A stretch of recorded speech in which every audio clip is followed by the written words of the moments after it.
welcome to the Music Directors Conference. This conference is designed to help music directors become effective in the area of musical directing.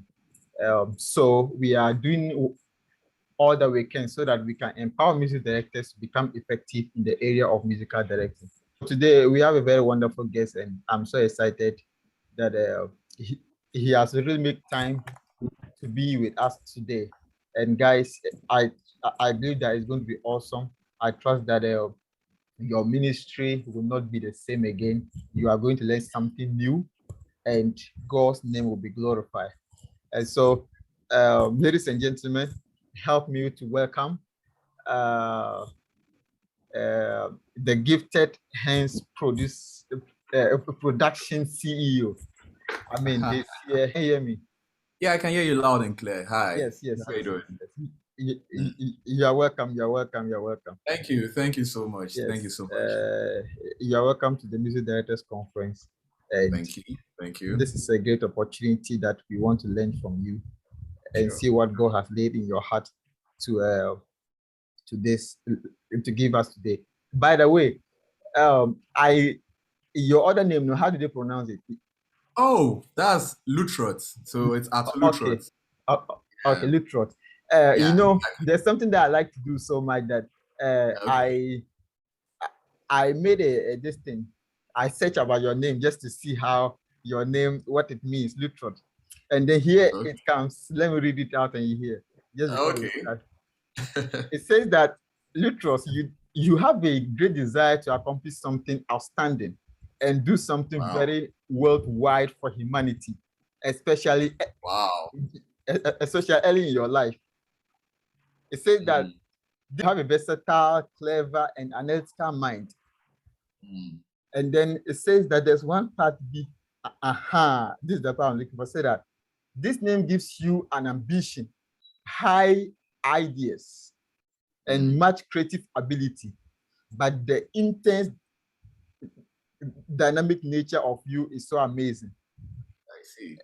There's another part B. I saw about the musical side. Oh, where can I find this? It says that this name has given you an appreciation for refinement.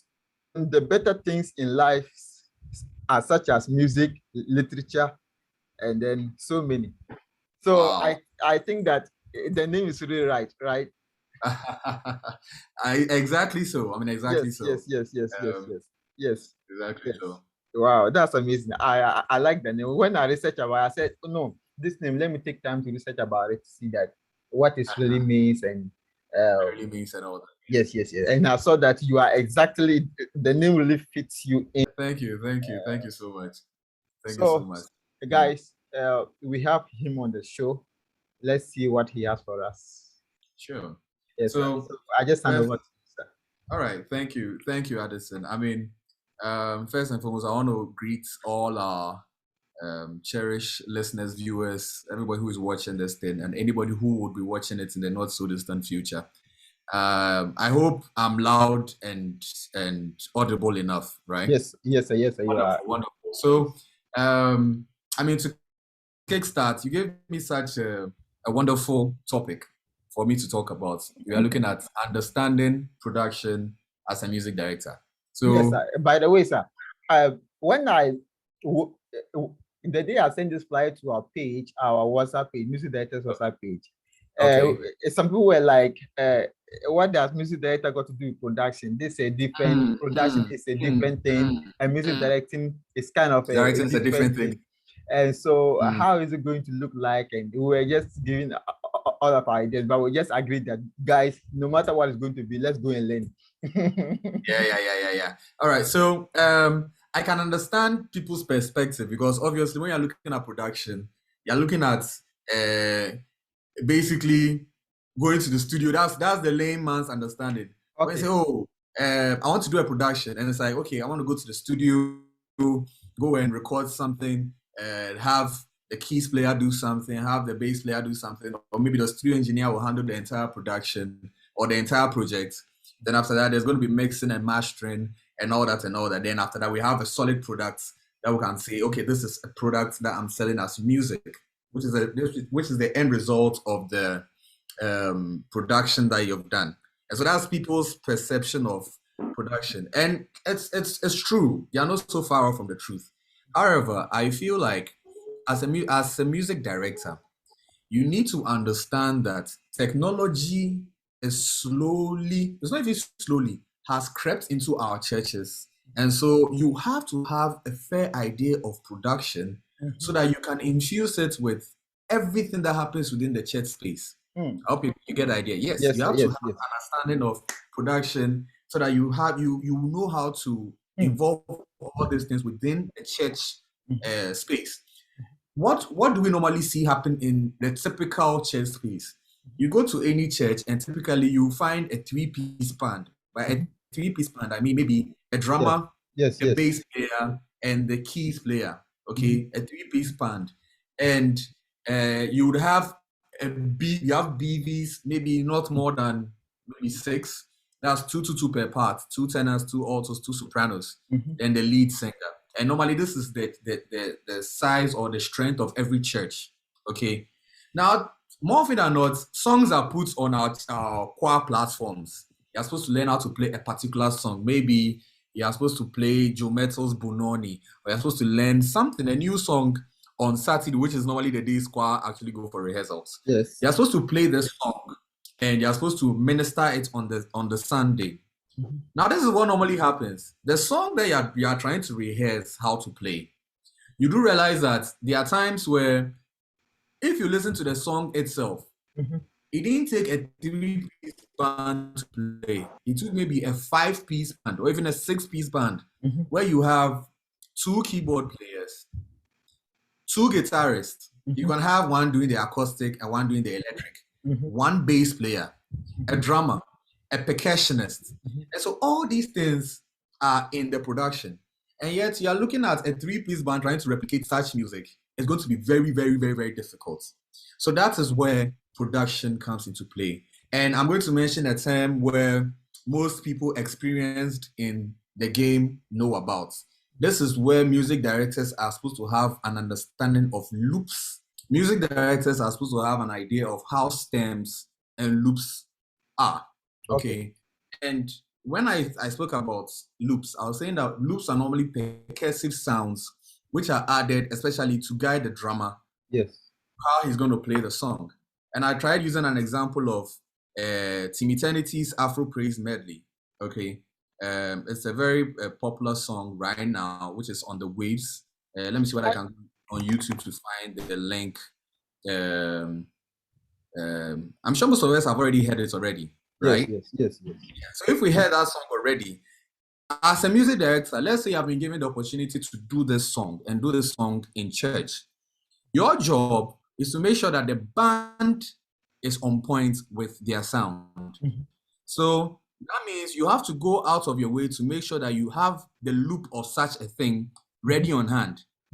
Okay, so let me see whether I can find an example of where the loop is. Yeah, I think I do have it. So let's see what I can find. Find you. I'm trying to. Yeah. So your job is to make sure that the band has access to. I'm sure you can hear, right? Yeah.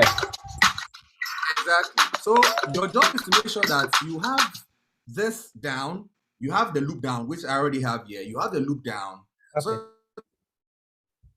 that once the drummer is playing, the drum of a better performance. The job is to make sure that the loops are ready. Secondly, so that's with the loops. Now, more often than not, I remember when I was younger, I think about, we are looking at maybe 6 years ago, I went to a program and that was my first time I encountered stems. Now, with stems, what it basically is, okay, let me just describe what I saw, which fascinated me. And then, so I went to a program at the National Theatre, and I mean, I looked at their band strength. I mean, myself, I'm a keyboardist. So obviously, if I see somebody playing something, I'll know the person's playing. If the person's not playing something, I'll know the person's not playing. From where I was sitting and what I was hearing things that I didn't see the keys player actually play. You know, and I was like, what is happening? But it sounds so good. So I was like, what is happening? I mean, I looked at the choir strength. The choir was like 3 each. So that's about 9. But the sound I was hearing it blew my mind. It sounded like the choir were like 50. But there were like 9 people. So I wanted to figure out what was happening. And then I got to later realize that it is all stems. So that brings me to my next point. With stems, you're looking at the fact that you are adding pre-recorded music to your live performance. So you find ways of adding what we call auxiliary keys or aux keys to the performance. You can even add vocal overdubs to the performance, so that at the end of the day, it beefs up the music, and it gives the music a certain color that you wouldn't find anywhere. So things that music directors in the 19th century or in the 80s are still doing things in the lackadaisical way, where it's like we come to rehearsal and then we come to the rehearsal and it's like I mean, we just do things any.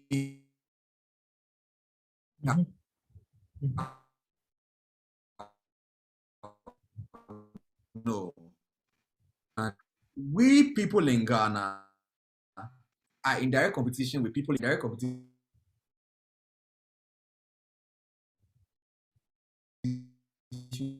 People in Australia,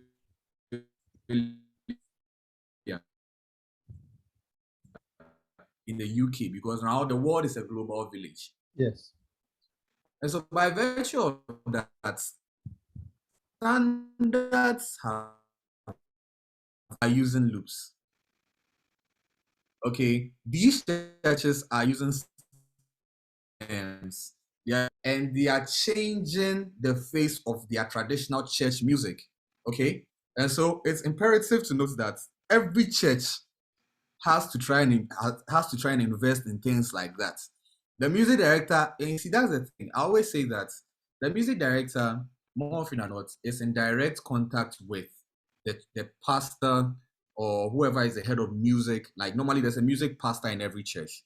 And so your job as a music director is to make sure that you have done your research so much so well that when the pastor or whoever is in charge sees how things are going, you can see that, oh, I love what this guy is doing. Let me then reinvest money into the music scene, because I firmly believe that music is one of the reasons why people actually go to church aside the word of God. I strongly believe that assumption, because people go to church once they listen to the word of God, they need to hear something that will suit their soul. More often than not, it is worship that they always say touches the heart of God. And so you as a music director, you would have to know these things and know these things very, very well so that you can incorporate it to your play. Okay? Hello? Hello? Yeah, hello, yeah. Okay. All right. So that's about loops and stems. So now let's come to understanding production. Okay. Now we've cleared that misconception that people have that production is always like, as you go to the studio, then you have to go and do this and this and that and that. Fine. Yes, that is true. But what you have to understand is production naturally has 5 steps. Okay. That's five stages. The first one has to do with composition. Okay, composing the music.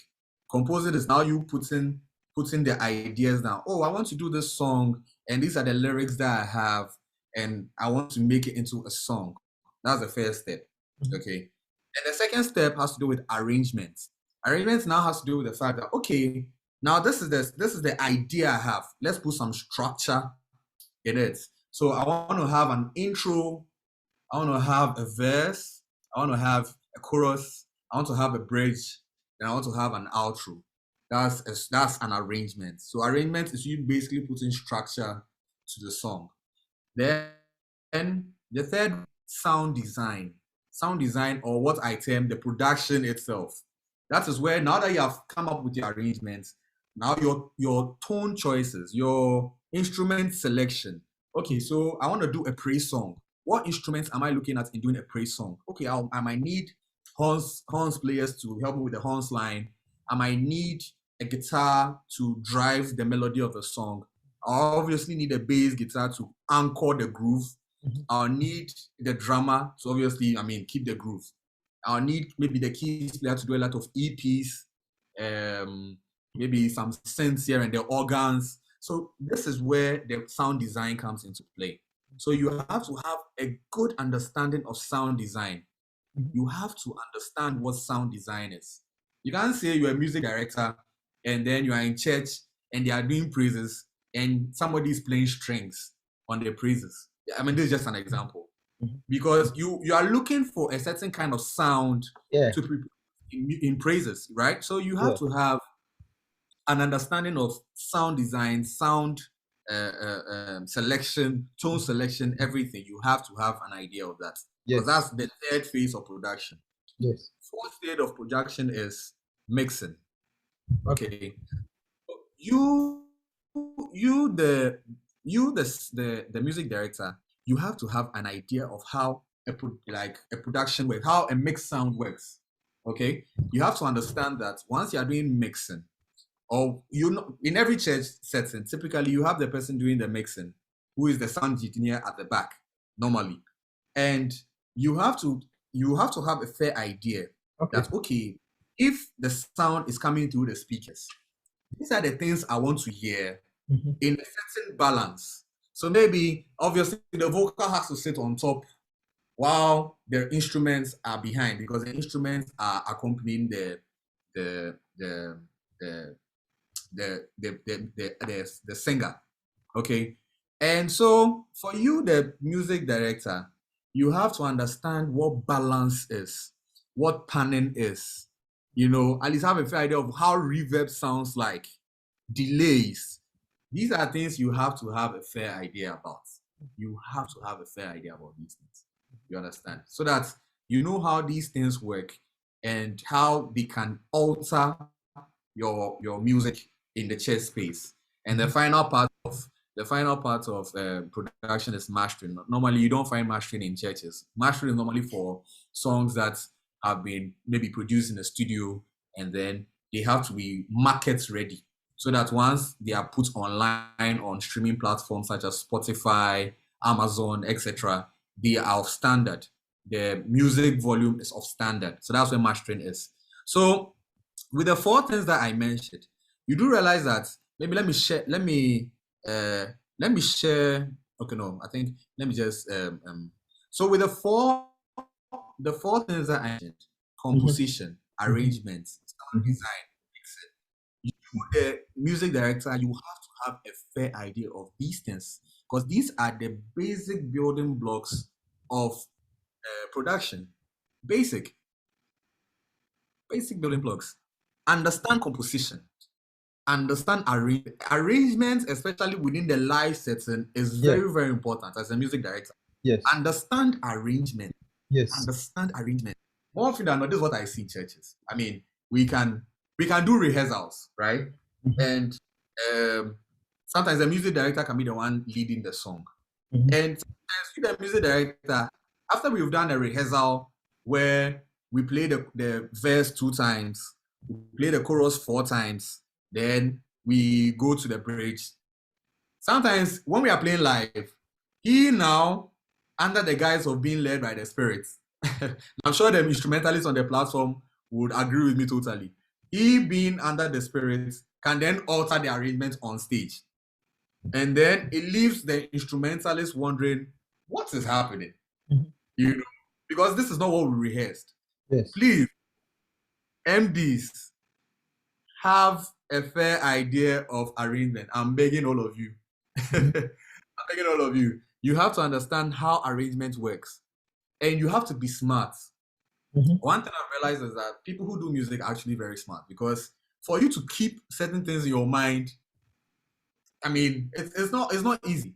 It's not easy. You have to have a fair idea of these things: composition, arrangements, and sound design. Okay, let me take them one by one again. So within the church space, when it comes to composition, what are we seeing now? We are seeing churches having music directors bringing out their own music. Yeah, we are seeing the rise of music directors trying to come up with pieces of music of their own. And so, such things, you have to understand how composition works. Yes, yes. You have to understand the context of situations. Yes. And you said you just have some three lyrics and you want to say you want to do a hit song. No, it doesn't work that way. You have to understand the context of things. If you're a Christian minister, a Christian music director, your context is always from the Bible.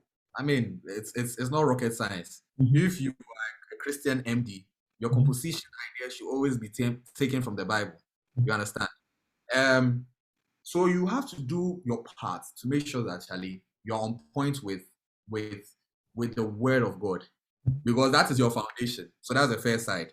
Okay. Now arrangement. Please, you have to understand what an intro is, how a verse should sound like, how a chorus should sound like. Because if you don't have an idea of these things as a music director, how then do you guide your BVs? By BVs, I mean the backing vocalists. How then do you guide your BVs that, okay, at this point, I want us to sing in unison. At this point, I want us to sing in parts. At this point, I want us to swap parts. You have to understand these things when you have an idea of how arrangement works. Okay. So basically with arrangements, the rule of thumb, more often than not, is that anytime the lead singer is done singing, more often than not, the choir is going to join it and then sing in unison. More often than not, that's the rule of thumb. They'll start in unison and they ease themselves into the song. After they sing in unison, normally the first chorus is also in unison. So you realize that they sing in unison. Then when they go to the second verse, then the second chorus. On the second chorus, that's when they can now switch to harmony or singing in parts. Okay? And so as a music director, you have to, okay, this is in parts. This is where I want them to sing in unison. And this is the rule of thumb. Normally, first chorus is in unison. Normally, second chorus is in harmony. Okay? Yes. Second chorus is in harmony. That's for the second one. Then there are points where if there's going to be a bridge where maybe the guitarist can play a solo, or a bridge where there's a change in melody line and there's a different rhythm in that section. When they are going to the third chorus, if the case may be, and then they can do swapping of parts. Yes. Okay. Yes. Now, with these things I've just said, if you are an MD, obviously you now have to understand how to play an instrument. Wow. Unfortunately. Wow. If you know how to play an instrument, it would help you in your scoring of parts. Because parts, I always see people struggling and saying parts are difficult. Parts are not difficult too. It says once you have an idea of music, parts are just singing in chords, basically. So you just have to look at the chord and know what to give to the tenor, what to give to the alto, what to give to the soprano. Yes. You understand? So you have to know how to play an instrument. I will suggest, because I'm a keyboardist, let me be biased towards my keyboard. Please, if you can learn how to play the keyboard, I don't expect you to play professionally and playing all the scales and riffs and all that. No. Have a fair idea of the keyboard music theory. Okay, this is my do, this is my mi, this is my... Learn how to do that. It is going to alter and improve your ministry a lot. Not small, a lot. Like a lot. Because now you are under the guise of, okay, now this is normally the main line. So why won't I then swap and give maybe this one to this person just to achieve a certain sound? That is fine. That can only work once you have an understanding of music theory and learning how to play at least an instrument.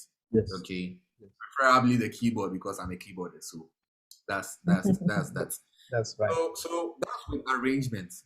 Guys, learn your arrangements. Learn what is a verse, what is a chorus, what is, all these things. It helps a lot.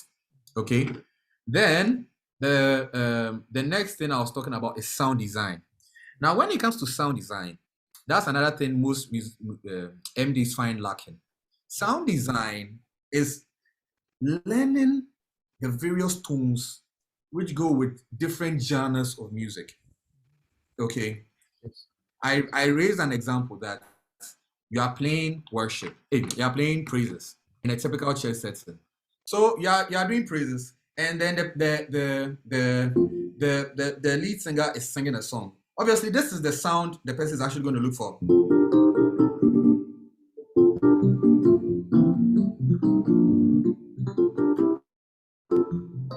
Like, these are the kind of sounds the person is actually looking for. You don't expect to be singing praises and maybe Nyame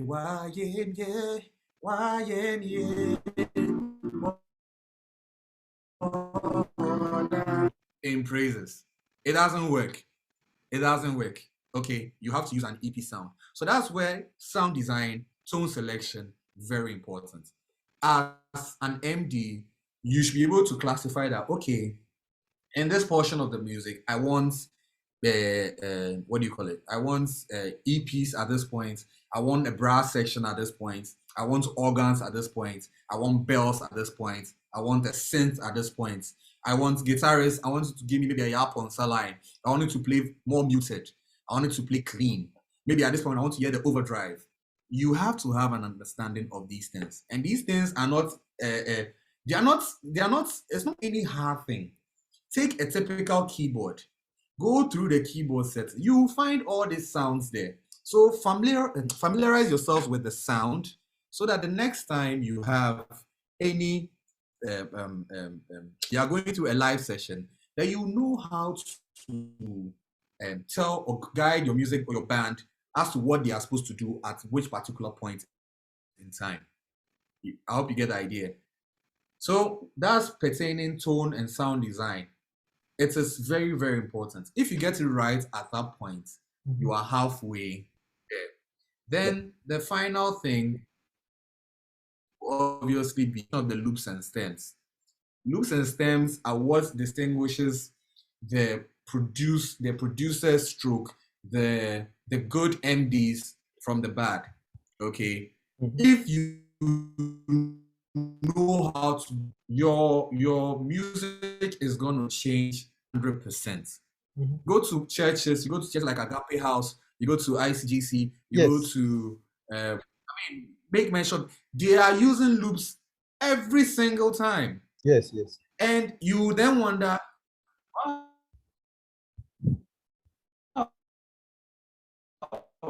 that's good. And it's improving their music so much. Okay. Now, I was saying that, yes, you're a music director, you don't know how to do these things.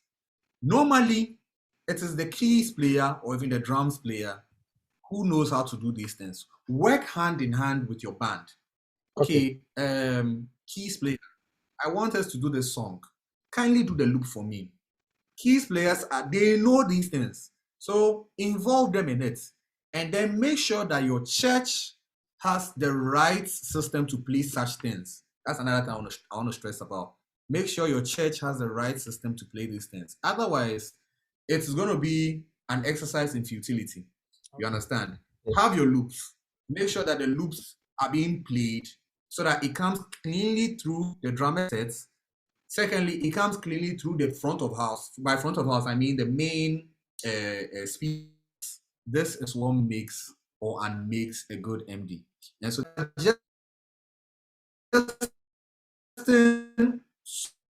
songs,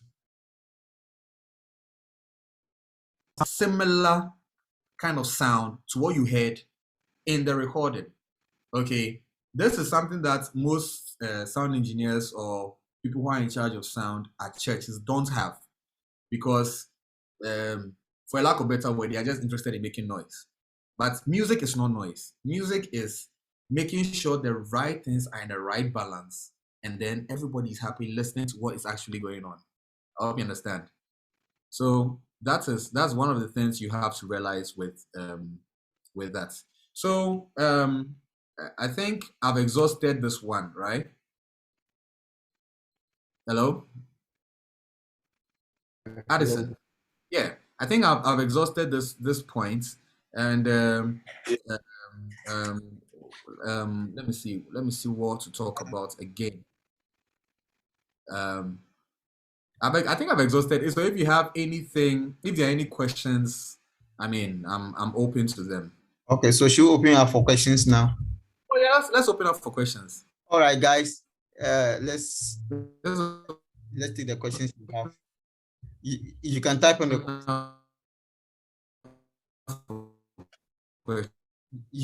the comment section. Let's read it out.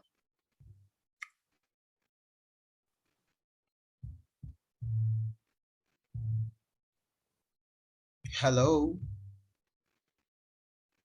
Yes, let's take your questions.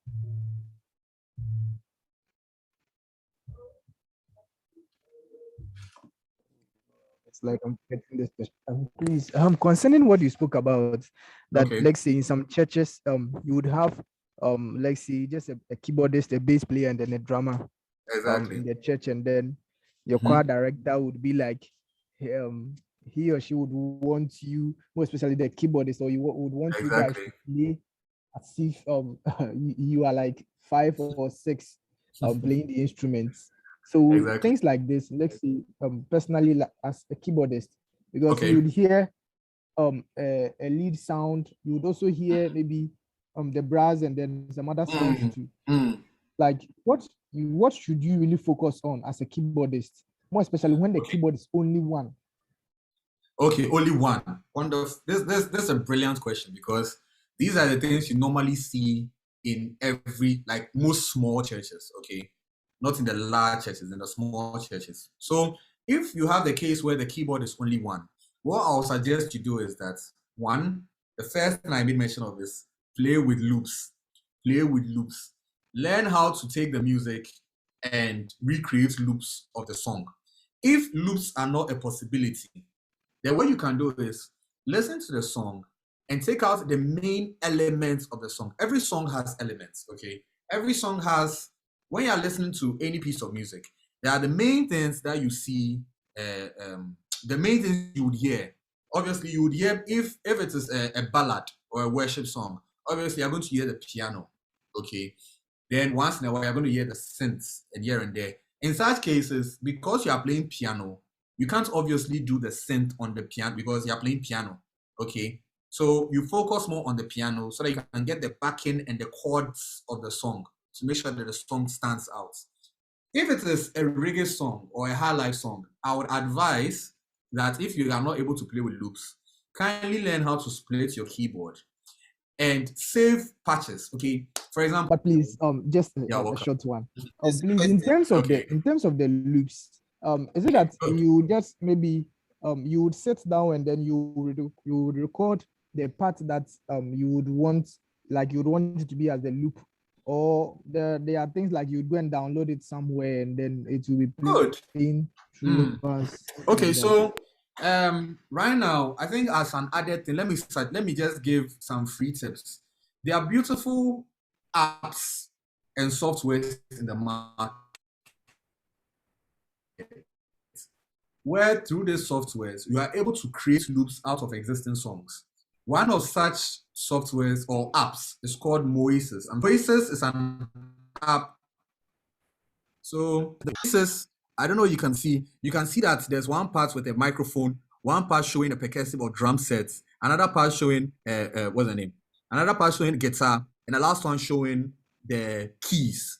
Yes. So with Moises, you are able to take out vocals from songs, leaving just the stem of the song. So that's one idea of a software you can use to take out the vocals from a song and just leave the song to play on its own. Moises. So that's Moises. One brilliant app. You find it on apps and Play Store, Apple Store, all of